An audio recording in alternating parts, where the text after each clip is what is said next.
Sejam muito bem-vindos, sejam muito bem-vindas a mais uma programação da TV Itapiri, uma iniciativa da Pró-Reitoria de Extensão da Universidade Federal do Sul e Sudeste do Pará.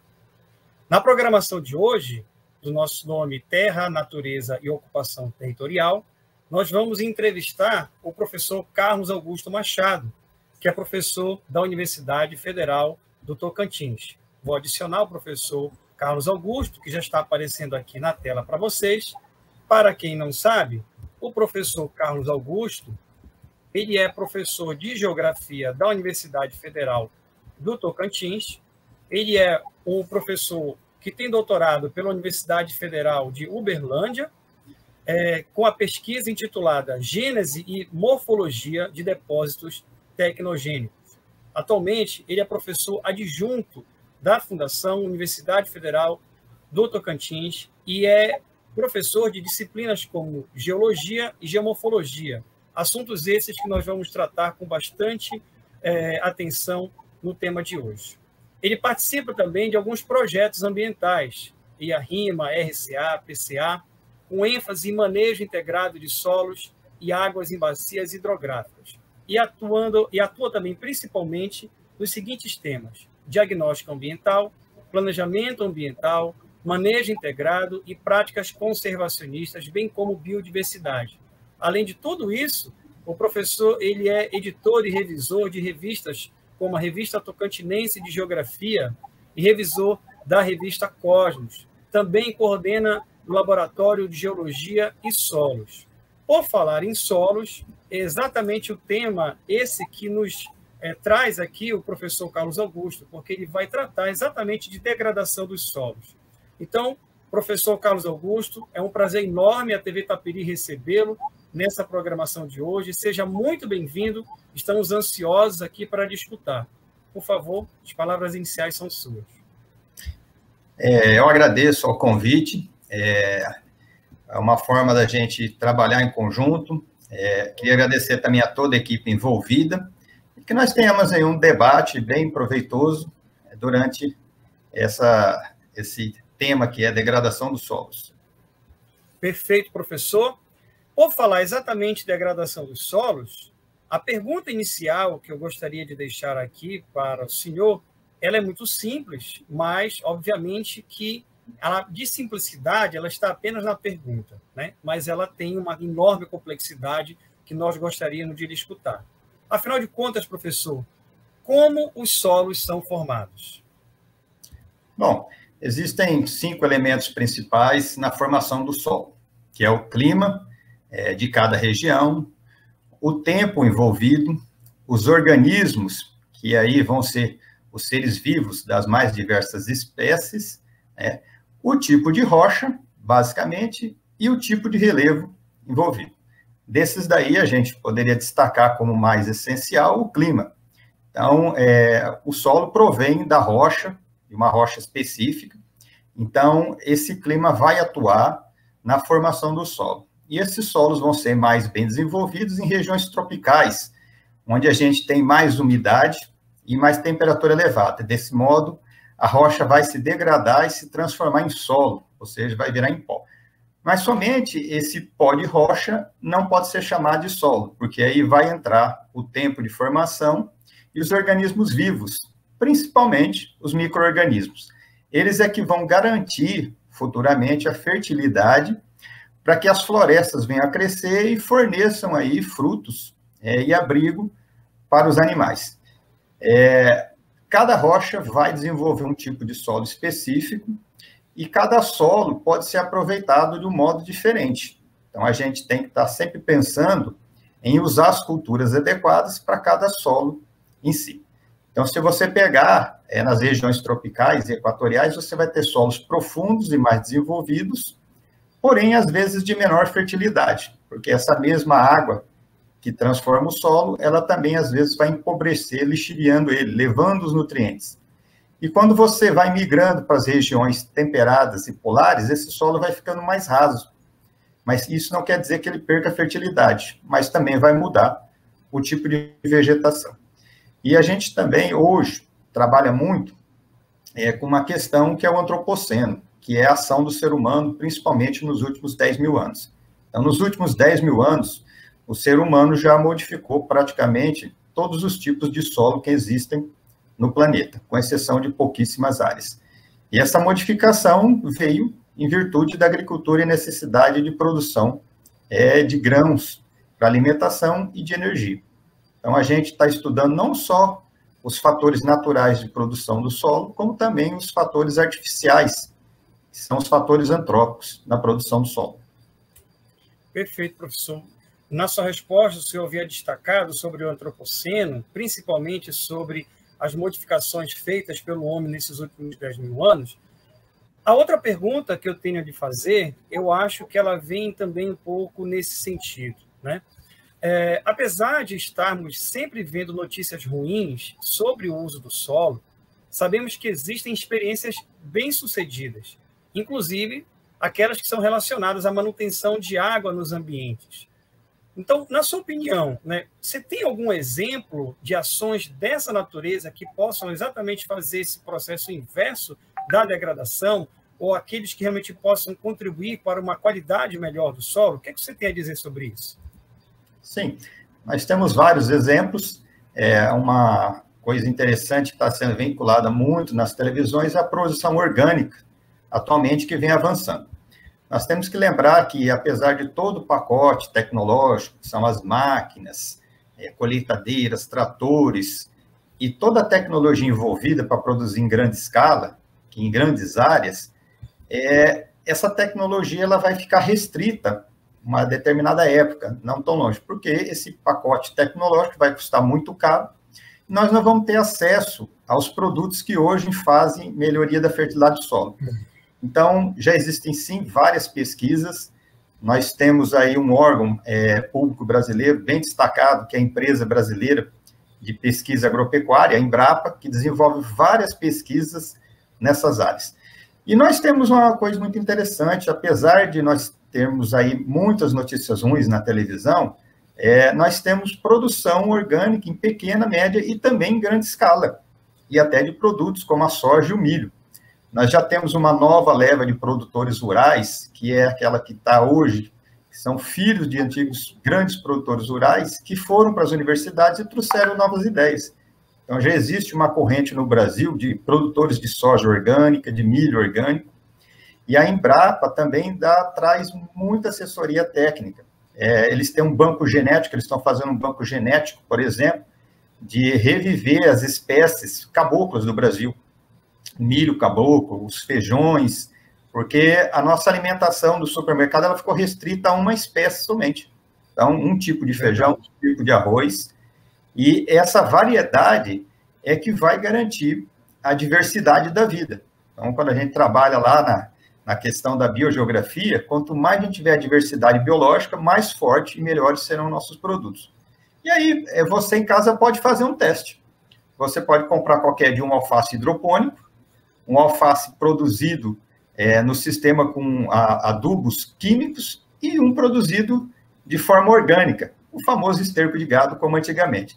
Você vai notar rapidamente o gosto e o sabor do orgânico é muito melhor. Por quê? Os produtos que tem, aliás, os vegetais produzidos com produtos químicos, com adubos artificiais, com fertilizantes artificiais, melhor falando, eles acabam não agregando qualidade ao produto. Eles produzem muita massa, mas poucos elementos essenciais à nossa nutrição. Então, você se alimenta, por exemplo, do milho, que é produzido em larga escala, você não vai ter o mesmo sabor e mesma quantidade nutricional.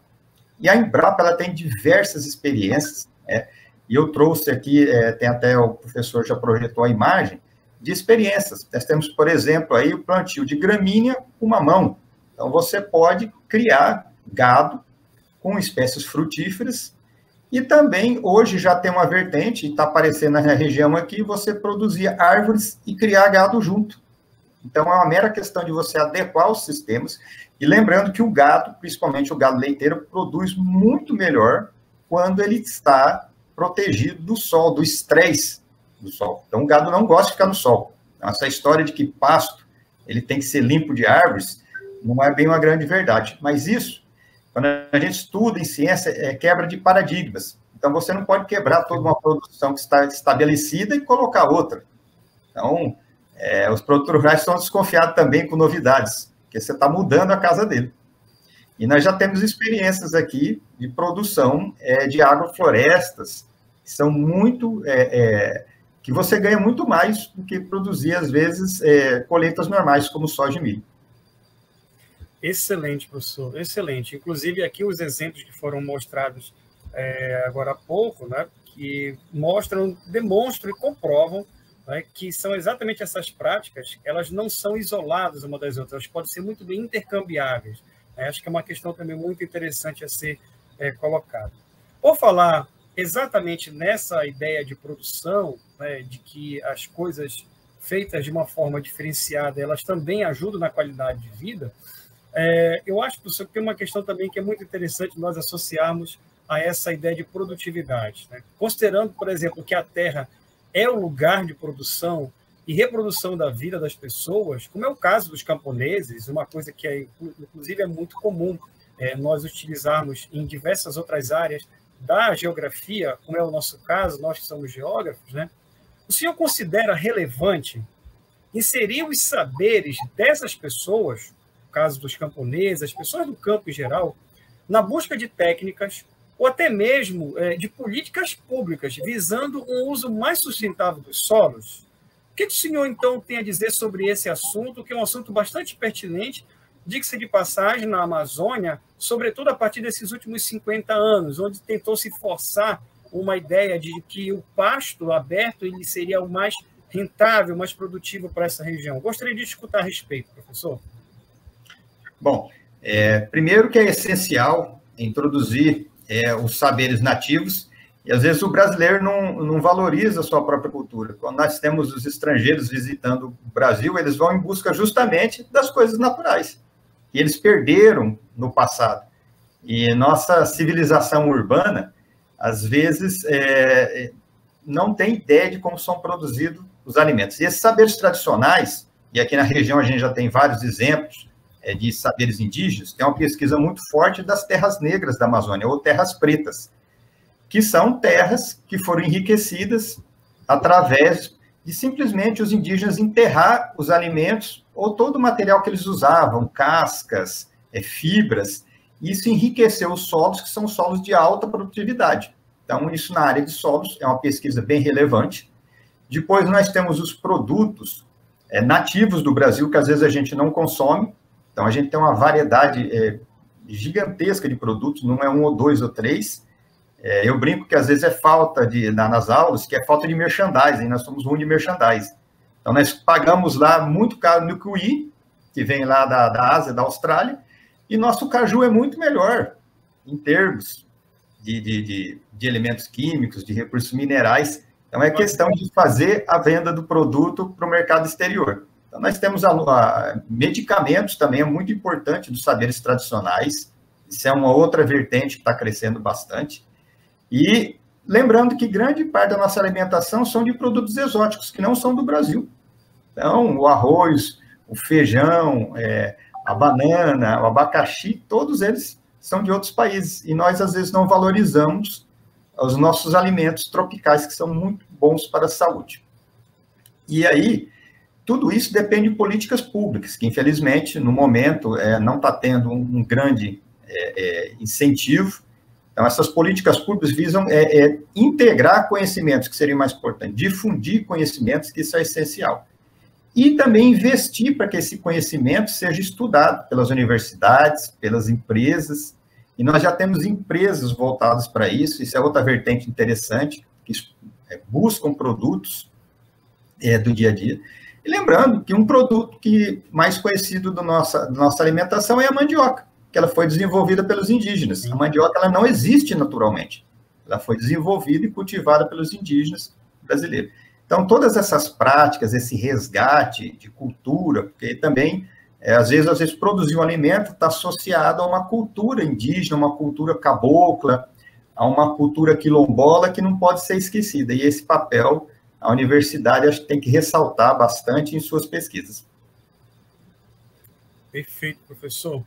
Bom, para dar andamento no nosso debate, né, eu vou chamar agora aqui a minha colega de faculdade, professora Maria Rita Vidal, que também é geógrafa, né, uma geógrafa que, inclusive, tem bastante conhecimento sobre estudos do solo. Né? A professora Rita Vidal agora está aparecendo aqui.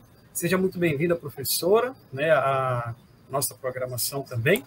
E a professora Rita vai fazer um pequeno debate a partir de uma questão muito interessante, professor, que, obviamente, é uma questão que está na mídia, né, principalmente a partir de notícias infelizes que nós recebemos quase que cotidianamente sobre degradação dos solos, né, a partir das queimadas que nós assistimos de uma forma crescente aqui na Amazônia, no Pantanal, né, que o senhor realmente sabe muito bem disso. Então, sobre elas, sobre as queimadas, primeiramente uma pergunta, né, eu gostaria que o senhor comentasse, né, quais são, afinal, as reais consequências das queimadas para a degradação do solo? Bom, a queimada é uma prática cultural que foi desenvolvida e trazida pelos portugueses, que era muito usada na Ilha da Madeira, mas que se ampliou muito aqui no Brasil. Até os indígenas usavam a queimada, mas uma queimada controlada. A gente tem que lembrar que, em alguns casos, quando o ambiente está sujeito a algum desequilíbrio, a queimada pode até ser usada a nosso favor. Então, por exemplo, controlar algumas espécies de insetos que viram praga na lavoura. Esse termo praga, a gente pode trabalhar de forma genérica, porque às vezes ele vira praga porque houve um desequilíbrio. Mas a queimada, ela, quando atinge o solo de uma forma indiscriminada, ela a primeira coisa que ela causa é a perca de elementos para a atmosfera. Então, toda aquela camada orgânica, serrapilheira que existe no solo, que é o que protege o solo, e a gente faltou complementar uma pergunta que você fez sobre a questão da água. Então, é essa camada de palha que fica no solo que protege o solo dele ressecar e de perder água para a atmosfera. E você também tem práticas conservacionistas que aumentam a quantidade de água no solo. Então, elimina aquela camada superficial de palha natural que existe nas florestas, você perde para a atmosfera, além da poluição e chuva ácida. Depois você tem um ressecamento do solo, e aí afeta a estrutura do solo, porque o solo ele é compartimentado em camadas, e aí a gente tem algumas figuras que estão ao vivo, que é justamente da área, a gente trabalhou, professor Hugo, aquela vez que nós tivemos uma aula de campo aqui. Então, essa região aí, ela tinha uma camada de solo em média, esses solos são argilossolos, desenvolvidos sobre calcários. E esses solos, eles tinham uma camada média nessa região de 30 a 40 centímetros de profundidade. Então, com a queima da vegetação constante, o que acontece? A chuva, que é muito intensa aqui em fevereiro e março, levou essa camada de solo embora, assoreando os rios. E nós temos regiões, e abaixo de 40 centímetros dessa camada de solo, dessa foto que está sendo exposta no vídeo, nós temos uma camada de cascalho. Então, retirou-se a camada fértil e ficou-se a camada de cascalho pela água da chuva. E hoje nós temos grandes áreas nessa região que você não consegue produzir nada, porque a camada de cascalho, a planta precisa de matéria orgânica, precisa que o solo para se fixar, e não armazena nem água, e ela não tem a proteção. Então, isso é um exemplo de uma prática irregular. Por outro lado, você também tem a destruição da fauna endopedônica do solo. Então, endo quer dizer abaixo do solo. Então, essa fauna endopedônica, que são bactérias, fungos, vírus, é que garante a fertilidade do solo. Quando você faz a queima desse material, você elimina essa fonte de regeneração do material. E nós temos aqui uma estação seca muito pronunciada. E um detalhe interessante, quando a gente falou de saberes tradicionais, quando a gente fez uma pesquisa de climatologia aqui na região, conversando com os pescadores e com os antigos fazendeiros, há 50 anos atrás aqui na região, a estação seca era bem menor. Hoje a nossa estação seca chega até 5 meses, em média. E antigamente ela durava no máximo 2 meses, porque as chuvas da região amazônica e a umidade da região mantida pela floresta colaboravam para manter o ambiente mais úmido e as chuvas. Então, a gente tem aí, e aí tem que se tomar cuidado com os termos de mudança climática e de variação climática. Mas nós temos variações climáticas acentuadas, tanto que choveu essa semana. Faz 20 anos que eu moro no Tocantins e nunca choveu em setembro. Então, as coisas... o planeta, ele é como se fosse uma grande corrente. Você mexe em algo e bagunça em outro ponto. Então, a queimada é um desses casos. Se você mexe no sistema solo, planta, atmosfera, você vai ter problemas graves. Mas, em alguns casos, até na agricultura, a queimada tem que ser usada em casos específicos extremos. Por exemplo, teve uma infestação de percevejo castanho na região do Paraná, e só se conseguia eliminar esse percevejo castanho revolvendo o solo e queimando ele junto com a palhada, porque o inseto, ele não é burro. Quando se aplicava o veneno, ele afundava na terra e se protegia. Então, o veneno era ineficaz. Então, a natureza também se protege dos produtos químicos. Com certeza. Bom, só para quem está nos assistindo, né, o contato com o professor Carlos Augusto foi exatamente a partir de um trabalho de campo em que a professora Rita Vidal, que daqui a pouco vai comentar, e eu estivemos, né, e aí nós tivemos a grata surpresa de termos as aulas em campo do professor Carlos Augusto. Ele nos levou a uma dessas áreas que, inclusive, ele havia comentado agora há pouco, né, e que utilizou como exemplo na sua fala. Bom, falando da professora Rita, a professora Rita tem também um comentário muito importante para poder falar sobre esse tema. Então, por favor, professora, a palavra é sua. Olá, professor Augusto. Muito interessante sua fala, né, quando você coloca sobre os fatores de formação do solo, junto com as práticas exitosas e junto com as formas de uso dos camponeses com esses solos. Na sequência, a discussão sobre as queimadas e a sua resposta sobre as queimadas nos levam a pensar em dois fatores em específico. Primeiro, as queimadas, elas geram problemas ambientais, né, que degradam o solo, como bem foi colocado pelo senhor, mas que também degradam e geram problemas para os recursos hídricos, né, para a vegetação e para o ar. E nessa sequência, pensar que as queimadas também geram problemas de ordem respiratória para as populações. E tudo que a gente não quer, nesse exato momento, são mais problemas de ordem respiratórias. No bojo dessa discussão, o que é interessante a gente pensar é que essa discussão agora, nesse momento, ela nos coloca na perspectiva de que as queimadas são, então, um problema de ordem sistêmica, né, como o senhor bem colocou. Se a gente mexe em um desses componentes, nós mexemos em todos os outros componentes e geramos, então, o que a gente vai chamar de desequilíbrio. E aí, nessa forma, é importante termos que a perspectiva das queimadas, como uma degradação do solo, é um problema de ordem sistêmico, da qual inserem outra série de fatores nessa perspectiva. O senhor concorda com essas questões? Sim. Inclusive, quando eu era aluno, a gente sempre tinha aquela questão de partir sempre para uma área específica. Meu orientador me salvou, falou, não, Carlos, você vai começar a pensar de uma forma sistêmica. Ele me apresentou até a teoria dos sistemas, que eu acabei incorporando à minha prática do dia a dia, porque eu já tive algumas experiências dentro da área agrícola, que quando você trabalha com o meio ambiente, você tentar ajustar os fatores a nosso dia a dia, ou seja, a gente querer produzir e não respeitar o tempo da natureza, você vai provocar esse desequilíbrio que a senhora relatou aí agora, como as queimadas. Mas tem uns dados interessantes que a gente vê que eliminar a prática da queimada, que é uma prática cultural, no caso aqui, que prejudica os solos, juntando tudo, ela é uma coisa que demora tempo, é uma educação ambiental de longo prazo. Então, não basta só investir em tecnologia, em técnicas, a gente tem que trabalhar com o agricultor, visando ele eliminando essa prática aos poucos. Lá na região que nós visitamos, tem um projeto na área, que eles começaram a fazer a queimada controlada, já que não conseguiam abolir, e com o passar do tempo, os próprios produtores rurais aboliram a queimada porque viram que realmente não era necessário e prejudicava os solos. Então, quando a gente pensa de uma forma integrada, pensando na questão da poluição do ar, pensando na degradação dos solos, na degradação dos rios, a gente começa a juntar as peças desse grande quebra-cabeça e fazer com que o conhecimento que seja produzido ele seja mais eficaz. produzir técnicas que sejam mais adequadas a cada situação. Interessante isso, professor.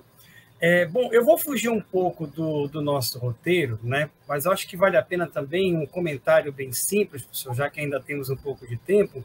Eu gostaria que o senhor comentasse de uma maneira bem sucinta, de uma maneira bem leve, sobre a rochagem. Inclusive, é um nome bem diferente. Nós vamos, inclusive, tratar desse tema um pouco mais adiante da nossa programação, mas eu gostaria de saber muito a sua opinião sobre a importância da rochagem exatamente para poder manter a qualidade dos solos. O que o senhor poderia nos ajudar nesse sentido? A rochagem é um modo de produzir um fertilizante para os solos, moendo a rocha. E interessante é que quando você ia nas minerações de brita, para fazer a brita para construção civil, esse pó de rocha era um problema, porque batia um vento, esse pó se espalhava, causava uma dor de cabeça terrível, às vezes era até de interdição de mineração, e esse pó de rocha hoje é usado na construção civil e é usado para adubar o solo, de uma forma bem natural. Então, aqui na região, como nós temos solos muito arenosos, o pó de brita do micaxisto, que é uma rocha metamórfica, e o pó de basalto, que é uma rocha magmática, eles têm alto conteúdo de argila. É justamente o que o solo precisa, porque a areia, ela não agrega os elementos minerais do solo. Já a argila, ela tem uma capacidade é como se fosse um ímã. Ela segura os minerais no solo. Então, quando você adiciona esse pó de rocha no solo arenoso, você vai melhorar a textura dele, vai ter menos areia e mais argila. Então, ele vai ser mais resistente ao impacto da água da chuva, vai agregar mais minerais, e aí é importante o uso da palhada, de novo, porque a palhada que tem a matéria orgânica que vai fornecer os minerais do solo, e é uma alternativa mais barata. Lembrando que o nosso fertilizante, e aí tem que lembrar que fertilizante é o nome industrial e o adubo o adubo é de origem orgânica.